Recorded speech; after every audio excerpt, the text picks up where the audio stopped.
Hey, what's going on? From what I have been told, Kwame Brown sent me some mama's cooking. I don't know much about Kwame Brown, but I have heard from you guys in terms of what you heard Kwame say in response to a video I did earlier today. So I thought it would be fun to kind of jump back in and break this down. I enjoy breaking things down. So I'm going to tell you my perspective on Kwame Brown and his mama's cooking and why I think this is much ado about nothing. So buckle up a seatbelt, get comfortable.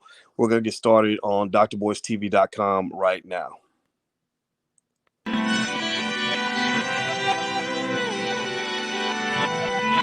Here we are, clan the isms, cataclysm, great. Our people out here struggling, trying to make it in this state. Everybody out here doing it, but we the ones who late. Now family, we the ones who gotta delegate. Get that money in the power, never be fake. Stick to cosign for 3. What did he say? Create jobs, support our own. Educate the same and buy back your home. Got 3 degrees, triple 10. 3 PhDs, now we on the CNN. DBTV, let's talk about negligence. Ignorance is bliss, but we can turn it to intelligence. Believe none of what you hear, half of what you see. Let's break it down here on Dr. Boys TV. Here we are. Hey, what's going on, guys? Welcome to drboystv.com, the home for intelligent Black people. You guys know we like to break down what's going on in our community, and we also put our community first. If you believe that Black people should come first, if you believe that we can solve our own problems, if you believe that our community should be our top priority, put a hashtag B in the number 1 in the chat. Hashtag B1, that's our calling card. That's what we believe in. That's what we've been talking about for many, many years. And we will continue to talk about that because I believe that you can do anything that you put your mind to. So today, when I was out, I was really busy today. Me and Alicia bought a new car today, actually. And I was sitting around and I said, hey, let me talk about Kwame Brown a little bit. I wanted to address something with Kwame in terms of breaking down what's been going on. Kwame's a smart guy. He's got a lot to say. He's got his own voice.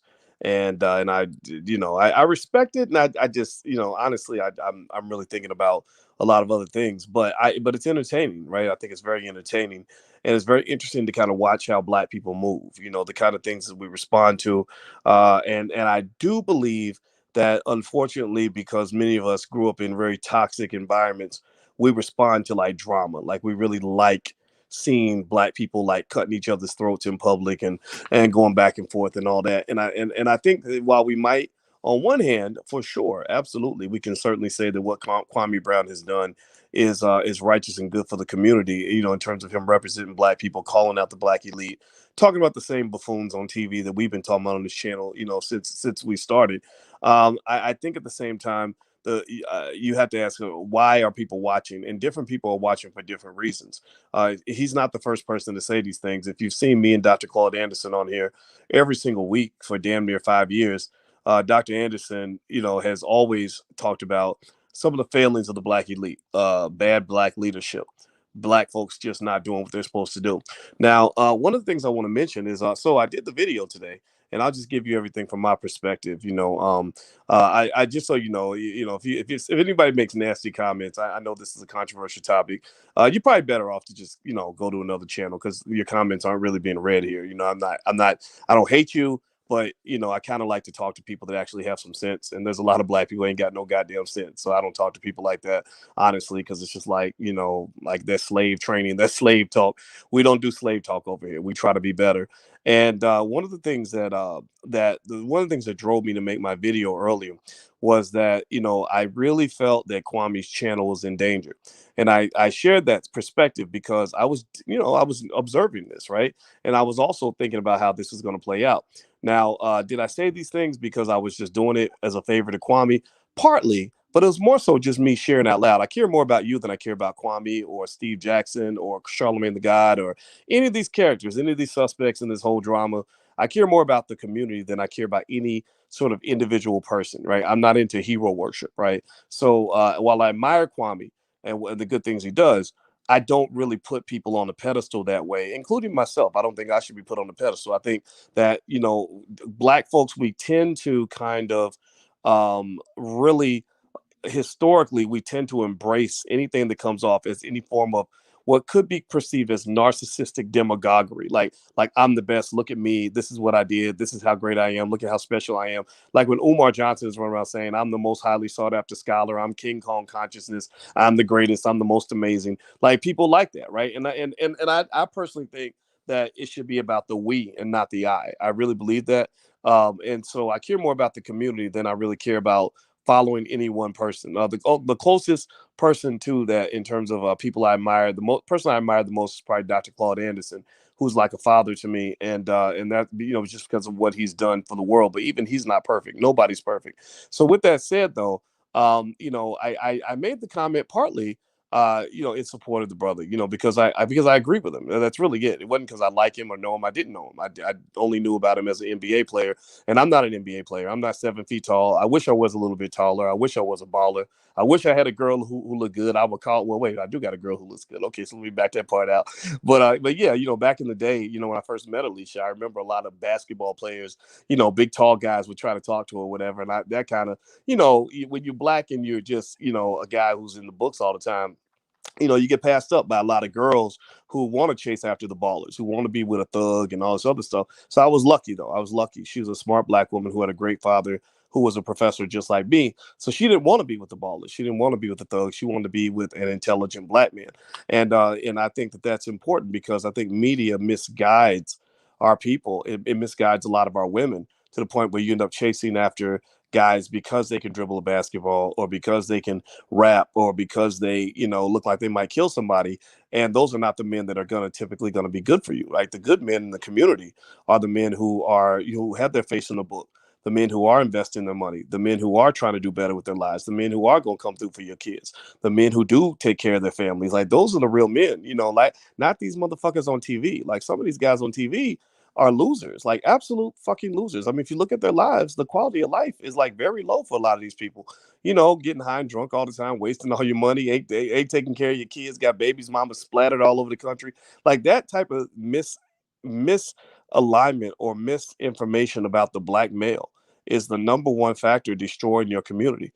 It's got your black men worshiping the worst kinds of behavior. Now, I don't put Kwame in that category. Where I knew Kwame and I had something in common is he did say something. I saw one of his videos. I can't watch them all because honestly, I got too much stuff to do.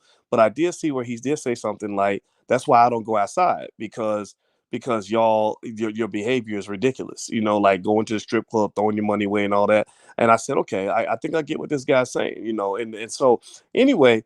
But I didn't make my statement. I'd be lying if I said I made the statement just because I'm thinking about Kwame Brown, because he's not a hero to me. And just like I should not be a hero to you, none of us are heroes. None of us are heroes. The community is what matters, not whoever. If you get on the internet and you're worshiping people, I encourage you to stop doing that. Stop doing that shit. Where look up to yourself. You're the head of your household. Like you're the father of that household. Honor yourself. Honor your children. Like pay attention to that. Like stop thinking that somebody on a YouTube channel or somebody on a TV show is more important than you. Like that's flawed thinking, right? So anyway, but I can say though that because I'm a little older than Kwame, I do want to see his channel survive, right? So I did mention that when you put, I know these YouTube algorithms really well. And the thing about it is that, if you put the N word in a title, like, he did that with one of his titles. I said, man, I don't think you should do that because they're gonna take your channel down.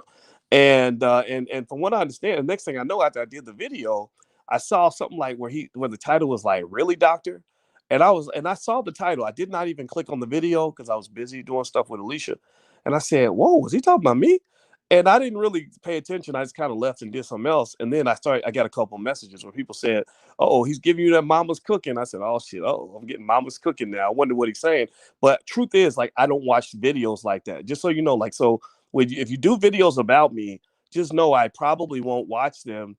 And it's largely because my goal as a man is to always arise above the irrational emotionality that keeps black people oppressed. Like a lot of times, the things that when you take in, when you internalize, and I didn't know what Kwame was going to say. I didn't know if he was going to say something good or something bad. For what people have told me, the video wasn't terrible. He wasn't completely harsh, and that's fine. But even if he had been, just know I would probably have never seen the video because one of the things that I've noticed is that when you get caught up in that stuff, like when you get caught up in that social media energy, it will zap you. Like it'll piss you off. You'll be running around here mad over some shit that really don't matter.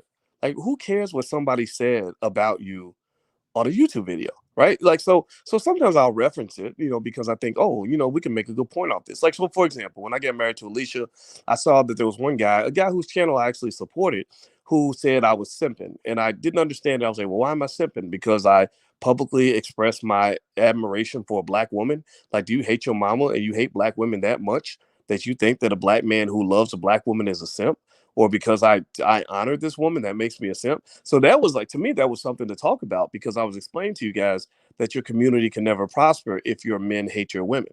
If your men hate your women and consider the children to be a burden, because I can't run around and sling my penis into any woman that walks by because I got to deal with the responsibility of raising kids, or I'm not going to, I don't care nothing about somebody else's kids. I care about my own, but nobody else's kids. Well, people like that are not good for the village, because y'all know that it takes a village to raise a child. So I brought up, so when people, when I saw the video where the guy's like, was Dr. Boyce simping when he proposed to Dr. Alicia? I wanted to talk about it because I felt like that's a good teaching opportunity. It's a good teaching opportunity to explain why your community is losing. You're losing because your men are bitches. Like half your men, have literally grown vaginas and have been taking hormone pills. Like a lot of your men don't even know the first thing about being a man. A lot of it's because they was never raised by a man. Like they never had a man raise them. And because one of the things that you learn when you're raised by a strong man is you learn how to like not let your emotions drive, what you do. You learn how to put it in its place, right?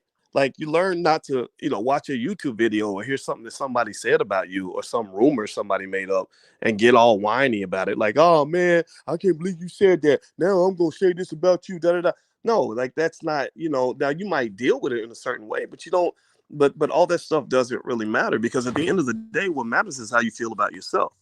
And so what I would say to you is that in general, I wanted to kind of talk about it just because, I think some of you, again, I told you I care more about what you guys think, meaning people that really ride with me. The people that don't ride with me, the people that are just here to make weird comments, that's par for the course. That's fine. But those that really are genuinely curious, I wanted to say, like some of you mentioned, you should have said this to Kwame in private. That's one of the things Kwame said, was that if you really wanted to help me, you would have called me privately and not said it publicly. Well, let me just say this to you. I don't have that many friends. I don't fucking know Kwame Brown. I don't know NBA players.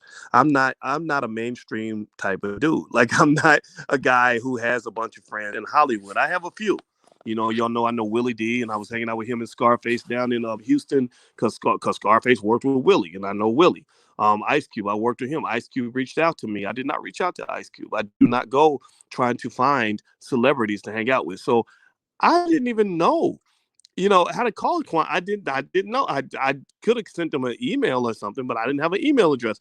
So I made the point on the YouTube channel, partly to kind of just speak on it, on the issue, because I just noticed it and I like to share my thoughts because I'm into critical thinking. But then second of all, I wanted to kind of just throw that warning out there. And I think he heard me. The reason I know that he heard me is because I noticed he changed the title. And I think that was smart. Instead of having, I think he said something like, I see you in words talking. He changed the words to, I see you brothers talking. I said, good. There you go. Now you've taken away one reason that they're going to have to try to take your channel down. Because when you're challenging the elite, and believe me, I've been doing this for years. Like I've been, really going at the elite for a long time. They'll find any excuse to silence you. They've silenced Farrakhan. Farrakhan hasn't done anything. They tried to label him as violent and this, that, and the other. They silenced people like Dr. Claude Anderson because he's not down for the LGBT agenda and all that stuff. They silence any black person who's not rolling with the Democratic Party. They silence all of them. And so the thing is, like what I would probably say if I was talking to him, he's welcome to reach out to me. I don't know exactly how we can connect, but I mean, I don't know. I really don't know how to find people that if you know him and you put something in the comments, his phone number, his email, like please feel free to share that. Like I'll send him a note if you want me to. But the thing about it is that I think at some point you got to decide, okay, who are my friends? Who are my enemies? Who are my allies? Do I have any allies? Or is it just about me? Because I really think that when you're doing these things, I think that when you're fighting something, you got to be thoughtful about what you're fighting and why. You have to pick your battles, right? And so if every single day you're going after a new enemy, it makes me wonder who are your friends. So to specifically speak on the Kwame thing, I saw he said something good about Jalen Rose. Jalen Rose seems like a pretty smart guy. I've always liked Jalen Rose. But I really haven't seen a lot in terms of who he actually rides with, right? And I think it's important to have your allies because believe me, the elite they're very concerned. They're going to come after you. And the other thing too is like for those of you that are really seeking to have an intelligent discourse about this, I encourage you to look for the nuance, right? Like so for example, when I was younger, I was the guy who would see things in complete black and white. I would say, oh, that guy's a coon, or, oh, that guy, he's my hero. And then what I realized is that a lot of times your heroes are not perfect. There are things your heroes do that you don't agree with. Like there are things Malcolm X is one of my greatest heroes. Muhammad Ali was right there with him. But when I look at their lives very carefully, I see things that they did in their lives that I would not have done myself. Mistakes that they made that I don't want to make. But then I also look at my enemies. I look at people that I don't like, that I don't agree with, and they're not always wrong. They're not always wrong. Like Stephen A. Smith. I've criticized Stephen A. a lot, and I get a lot of the criticism that he gets, and he deserves it. But Stephen A. ain't always off. He's not always stupid. He's not always incorrect. And I think that in general, with this platform, when I say this is a platform for intelligent black people, and that's what I believe in. I believe in critical thinking. That's the only way you're going to defeat white supremacy. White supremacy was created through critical thinking. If you never engage in critical thinking, you're going to literally be like a monkey just reacting to whatever little trigger they throw at you, right? And everything will be black and white. Everything becomes simple. So when I hear somebody say, like, so for example, when I talk, it sounds very contradictory, right? People will say, well, no, yesterday you was dissing Kwame. And I'm like, I wasn't dissing Kwame. I said 8 good things, and then I said one thing that concerned me. That's not a diss. But if you see it as a diss, that means you see things in black and white. That if I see a critique in you, if I see a problem with what you did, that somehow I can't see anything good, right? I'm either 100% friend or 100% enemy. And I personally think that those who are smart, and again, this is probably more for people that are a little more intelligent, a little more thoughtful. That's who I represent. I don't represent dumbass people. I just can't do it. I'm not able to make myself that stupid. But for those who are critical thinkers, you will understand that there's nuance in everything. And one of the things I learned, I remember one of the best conversations I ever had. I got a chance to sit with Louis Farrakhan, just me and him. It was just me and him and my ex manager. She was in the room, but it was me and him talking for 2 hours. Just me and him. It was the best conversation I ever had. And one of the things I asked him was, I said, how do you deal with critics? How do you deal with people that say things about you that are not true, that say things that are just mean? And I was asking for myself. I wasn't even asking him about it, but I've watched him, how he gets criticized more than anybody. And one of the things that the minister said, and I hope he doesn't mind me sharing this, and I'm going to share it with those of you that want to be smarter, is that he actually said, you can learn something from your critics. He said, your critics can actually help you see your blind spots. Sometimes your critics have good ideas. And they may just be different from your own point of view, but it's worth considering so you can understand the issue from all perspectives. And in America right now, the problem with your country is that everybody fucking thinks that they're right. Everybody thinks, and all the Democrats swear up and down that every Republican is dumb as fuck and that they don't have a single good idea in their head. And if an idea comes out and it's a good idea, they will dismiss it because it was a Republican. And that's the dumbest thing I've ever seen, because that makes you stupid, because you're going to ignore a lot of good ideas because you're looking at the source more than you're looking at the substance of what the person just said. And so, and same thing, I know a lot of Republicans who are the same way, who can't see their own blind spots, and so what I really want to get you to kind of look at is that when you're talking about, strategy and the world according to Boyce, I mean, this is my view of these things. And I think about it more so from a masculine perspective, but I see a lot of women who are also very good critical thinkers. In order for you to be successful in this world, in order for you to defeat white supremacy and to accomplish your goals and to build your community, you're going to have to calm down a little bit and really look at what's in front of you and work with that. I got a message the other day from a guy who was talking about Black Wall Street, something with Black Wall Street. He said, "Yeah, we built. Oh, it was Black Hollywood." He said, "Yeah, we built a Black Hollywood, but they undermined it. But white people tore it down." And I just responded. I said, "Yeah, that's why we need to build it again." Like what? Why is it that your stop, your excuse, your hard period at the end of that sentence is, "But white people tore it down." The end. So really, so that is that how weak you are? That if somebody tries to stop you, you're going to be so caught up in your feelings that you don't get up and start over again and rebuild. Well, then that right there means that you're not built for freedom. You're not able to understand what it takes to truly be free, to truly fight for what you believe in, to truly conquer anything. You'll never win a battle because people that fight in battles know that you're gonna get some bullet holes in your body. You're gonna take some shots. You can't run up the hill with your gun and not expect them to shoot back. And people who get so emotional or get emotionally devastated because they have a setback are people who never become successful. The people that become successful are the ones who say, "Man, that really sucked. That we built it up, they burned it all down. Damn, we were devastated that day. But then guess what? We gave ourselves a couple of days to be sad, and then we started building again." And if you keep on building every time, then eventually you're gonna win. It's just like like a lot of life is like a sport. No person plays football or plays basketball thinking that the other team ain't going to play defense. Like imagine if you had a basketball team where every time they tried to score, they got beat by 100 points. Every game they lost by 100 points. And you say, well, why do you keep losing the game by 100 points? They say, well, every time we try to shoot, they block our shot. That ain't right. And every time we dribble the ball down the court, they steal it before we get to half court. That ain't right. And every time we pass the ball, they steal it and they put it in their basket more than they put it in our basket. That ain't right. That's not equality. They keep giving themselves more points than they're giving us, right? How stupid would that person sound? That's ridiculous. So the thing is that sometimes powerful white folks, I don't know how they all operate, and I'm not gonna sit here and pretend like they can't be evil. I know some evil black people too. I just know evil people. I don't like evil people. Period. But one thing that I believe is that they don't just disrespect you because you're black. They disrespect you because you're a punk, because you're fucking weak. Like if you're weak, if you give up at every turn, if you're a man and you show up every day with a tampon up your ass and crying and whining because of what somebody else did to you, I can't imagine anybody ever respecting you as a true warrior for your community. And then you turn around and you talk about your women like they're garbage. You don't want to commit to women. You don't want any accountability. You don't want any responsibility. You don't want to exert any of the discipline necessary for a man to truly build and become an empire builder. Tell me, give me a yes or no. Give me a yes or no. Have you ever seen any man who's accomplished things at a high level? Any accomplished man, I'm talking about wealthy, physically fit, whatever, who was able to pull these things off without tremendous amounts of discipline? Discipline is necessary for you to be successful.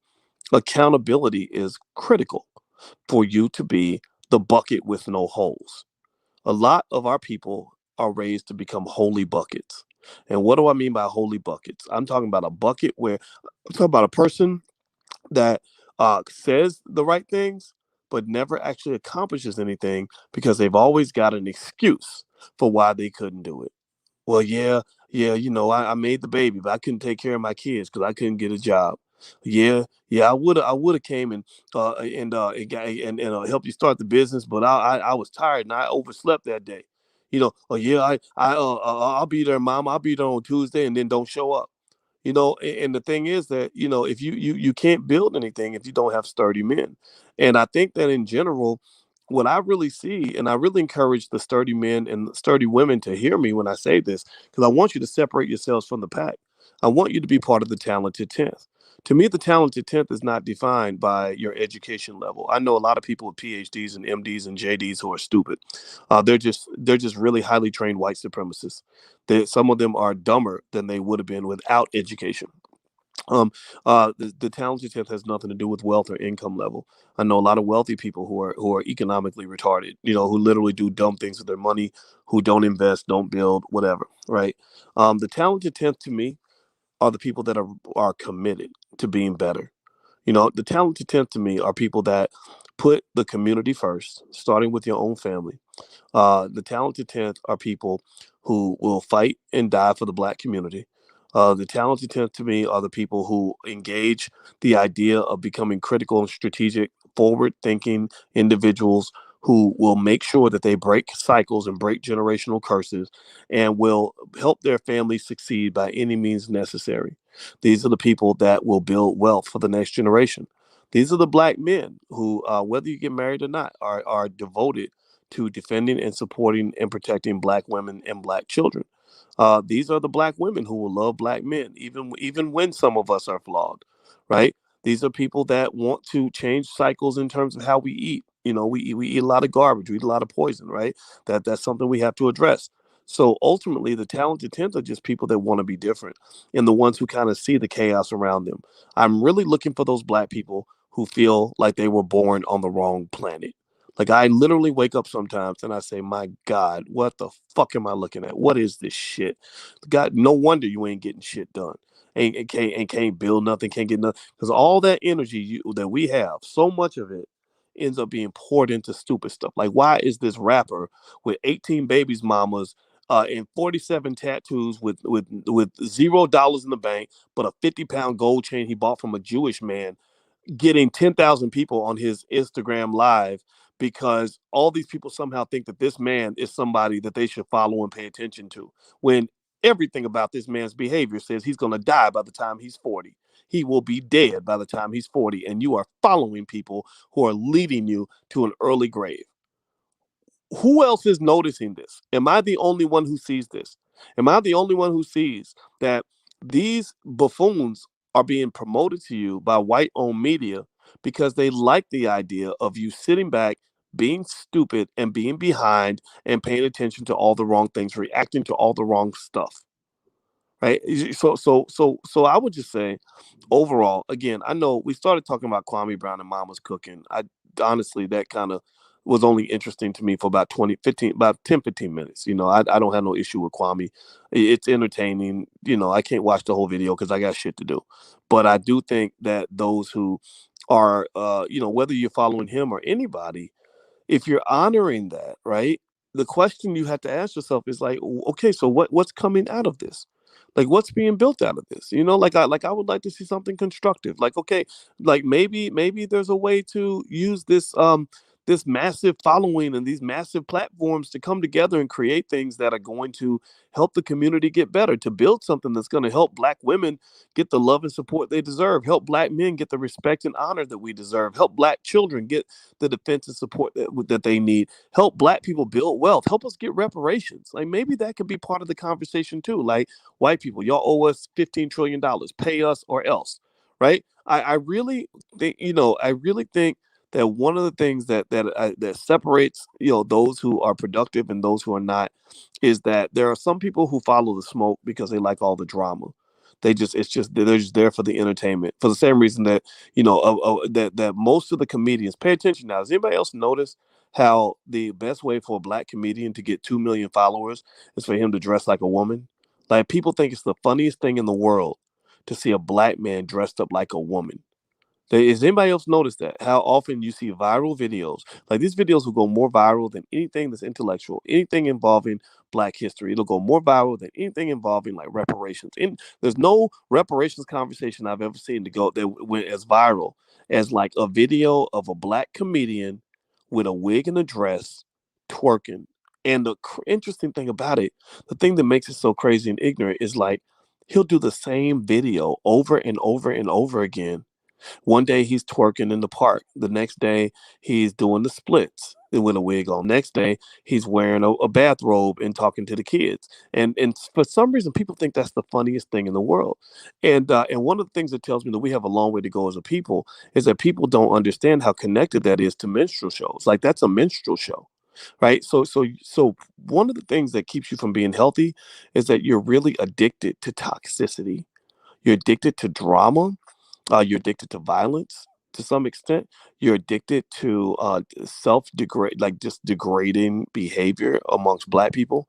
You're addicted to people that engage self-destructive lifestyles. Like, you love to sit here and maybe watch a podcast of some guy sitting, smoking and drinking while he's, cussing out other black people or whatever the case may be, right? And I really kind of think you want to think about that and be conscious of that, because the question I ask you is that going to benefit, how much, where does that benefit black people? Or maybe I'm being too serious. Maybe I mean, again, I'm not a kid, right? I'm 49, which is yet another reason why I'm only going to address stuff so far. Like, I just can't, like, if someone does a video with me in it, just know I never watch videos with my name in it. I assume they're going to get a lot of views because people, that's going to help your channel, and I'm happy for you.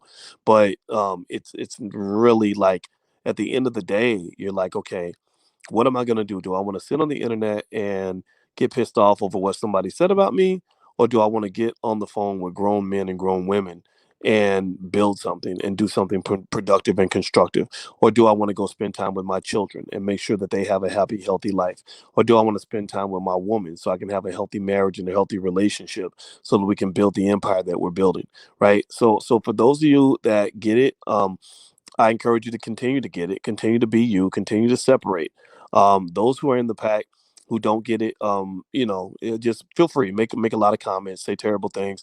I mean, but just know that you're kind of being ignored, and I hope that one day you'll realize that all the time you spend, trolling and saying whatever silly stuff you say, that time could be spent, with you learning new skills, becoming a better black man, preparing yourself for the war, because the war's been going on. People always talk about the race war. The race war. When's the race war going to start? Well, the race war started a long time ago, motherfucker. Like, the race war has been going on since before you were born. They declared war on you before you were born. And you're losing the war. You're losing so bad that you don't even know that there is a war. Like, the way that they can defeat you in a war is to convince you that you're not even in the war. So, and that's where our people are. We looking for the race war, and you don't understand. You right in the middle of it. The only thing is, you're just losing so bad that you don't even know the war has begun. So anyway, those of you who know that there's a war, I encourage you, keep on fighting. Keep fighting for your family. Keep breaking cycles. Keep being intelligent. Read a book every day. Be smarter. Be pro-black, and keep it moving. Keep being strong. And God bless you. And I hope that this conversation helps you a little bit. And just know, I just want you to know that the whole time I was talking, I was sitting there staring out the window. I did not read one single comment. I appreciate those of you who made good comments, and those who made negative comments. You really don't have to be here. Like, I mean, maybe you respect me enough that you want to take your time to put energy into making a negative comment on my page, but I'm not that important. You're more important than I am. So I encourage you, go spend time with your damn kids, man. Like, seriously, like this, like sitting here on my channel, if you're just pissed off by what I'm saying, that's not good. That's not good for you. I am nobody. I think one of the reasons Kwame addressed me, somebody said, yeah, he sees you as a big, powerful person who's trying to take him down. And I was like, there's nothing big and powerful about me. I'm just a vessel. I'm a vessel to do God's will, to help people, and whatever, who want to be helped. And I'm part of something bigger than myself. This is not an ego thing. I mean, I'm not 7 feet tall who made $80 million in the NBA. Like, I've never done those things. I haven't been on national TV. White people hate me. They've been hating me my whole life, and half of all black people hate me. So I'm not that important. So I'm not an enemy to this guy, but at the same time, I do challenge to say, okay, at what point do we as men kind of say, okay, what can we do that's going to be constructive, and maybe other people have a better solution out there than I do. I don't know all the answers. I'm sure I am as flawed as anybody else, but I encourage everybody who's listening to just ask yourself that question: at what point does all this energy get translated into some form of productive behavior that is going to make black men and women better? That's where the goal lies, and that's where I want you to focus your energy. Okay, so hit the thumbs up button. Please take a moment, everybody. Please hit the thumbs up button, because last time I talked about Kwame, a lot of people said hit the thumbs down button. So I need all the people that agree, hit the thumbs up button, so that maybe we can get some balance in the universe. And love you guys, and I hope you guys have a great day. And I'm out of here, so I'll talk to you soon. Take care. And by the way, the allblackagenda.com is a bunch of free resources, free and low cost resources we have for those of you that want to implement the Black Agenda. You can get a free copy of my book, It Takes a Village to Raise the Bar. You can get a free copy of another book I wrote on the $5 a day investing plan, how you can build over $250,000 in wealth for your family in less than a generation by investing less money than it costs to buy a Popeye's chicken sandwich. I talked about that on Scarface and Willie D's podcast, Ghetto Boys Reloaded. Scarface seemed to be wowed by it, almost floored by it. So I'm really happy that he heard what I was saying. And I'll let you guys know when that podcast will come out. And so feel free to go to theallblackagenda.com. I just want to see you do well. I want to see you win. So take care, everybody, and have a good day. I'm going to go take a nap. Talk to you later. Peace.